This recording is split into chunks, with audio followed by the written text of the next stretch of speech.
सदगुरु की साजी नवाजी, गुरु प्यारी सत्संगत जी, बड़े ही प्रेम और सत्कार से बोलिए धन्यंकार जी। प्यारी सत्संगत जी, आज का टॉपिक है हमें हमेशा निरंकार में रहना चाहिए।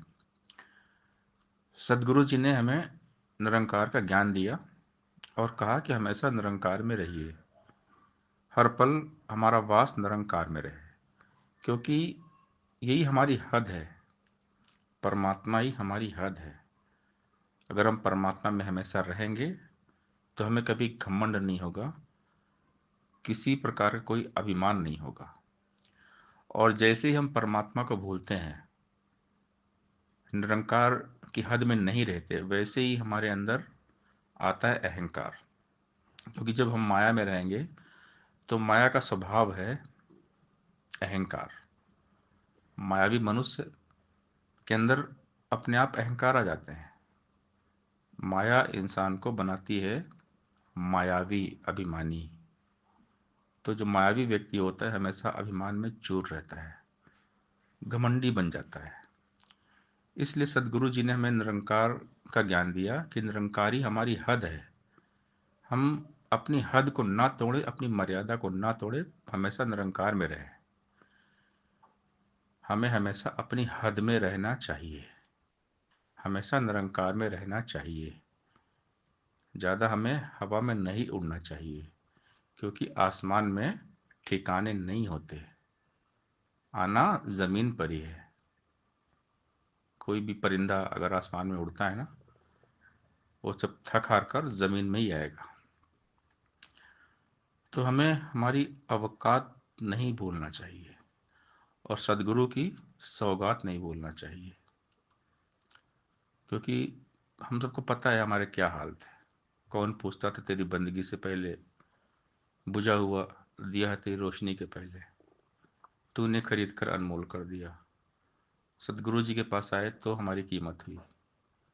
पहले तो हम मिल रही थी ठोकर,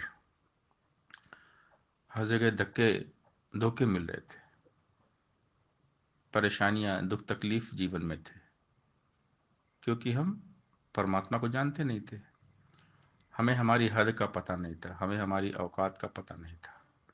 तो सदगुरु जी ने सब कुछ समझाया, हमारी औकात क्या है, हमारी हद क्या है, हमको कैसे लाइफ में रहना है, कैसे जीना है। जीवन जीने की सारी कला सदगुरु जी ने सिखा दी। जो अध्यात्म है, भक्ति है, जीवन जीने की कला है। इसलिए हमेशा हमें अपनी औकात में रहना है, अपनी हद में रहना है। अगर अपनी औकात को भूलेंगे, अपनी हद को भूलेंगे, तो दुख और हावी हो जाएंगे। भक्तों वाली चाल, एक सहज अवस्था, एक सरल अवस्था कि हम तो कुछ भी नहीं है, सब कुछ प्रभु परमात्मा निराकार है। हर काम का जो क्रेडिट भगवान को देते हैं भक्त, सब प्रभु ने किया।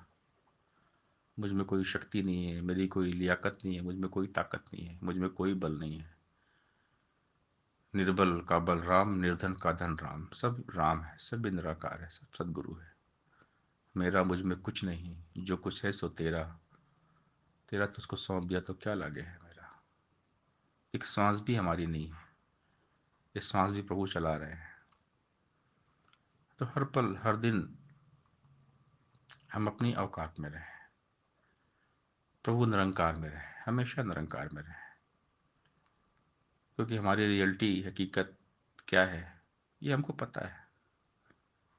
एक मिट्टी राख, शरीर मिट्टी मिलना है, राख हो जाना है। आज देखे जाके कब्रिस्तान, शमशान घाट जाके देखें, कितने पराक्रमी, बलशाली, धनवान, सुंदर, जिनको अपनी जवानी पे घमंड था, आज सब शमशान घाट कब्रिस्तान में है। जिन्हें अपनी ताकत का घमंड था, नाज था कि मैं बहुत ताकतवर हूँ, मैं बहुत पैसे वाला हूँ, बहुत धनी हूँ, मैं सबको खरीद सकता हूँ। आज कहाँ है? देखें, राजा महाराजा सबके मकबरे बन गए, बस उनकी समाधि बनी है। कोई कब्रिस्तान में लेटा है, कोई शमशान घाट में जल के खाक हो गया। किसे खबर है कैसा होगा कल जो आने वाला है। इस दुनिया में क्या क्या हमको रंग दिखाने वाला है। थी जहां पर चहल पहल कल आज वहां वीराना है। कल हकीकत समझा जिसको आज बना अफसाना है। रह न सकेंगे जग में किसी के सब दिन एक समान कभी। धन दौलत ताकत यौवन का मत करना है ईमान कभी। हाथ है डोर विधाता के मिट्टी के सब खिलौने हैं। कहे हरदेव कि गोरे काले चाहे श्याम सलोने। सिर्फ हम कठपुतली हैं, हमारे बस में कुछ नहीं है। सब परमात्मा का खेल है, पल पल परमात्मा खेल चल रहा है। जीवन की हर घटना प्रभु की इच्छा में हो रही है। और जैसा हम करेंगे वैसा भरेंगे, जैसी करनी वैसी भरनी। इसलिए हम कभी भी अपनी औकात को ना भूलें। हमेशा अपनी हद में रहना चाहिए, क्योंकि आसमान में ठिकाने नहीं होते। आना आखिर ज़मीन पर ही होगा। सत्संगत जी, प्यार से बोलिए धन्यवाद जी।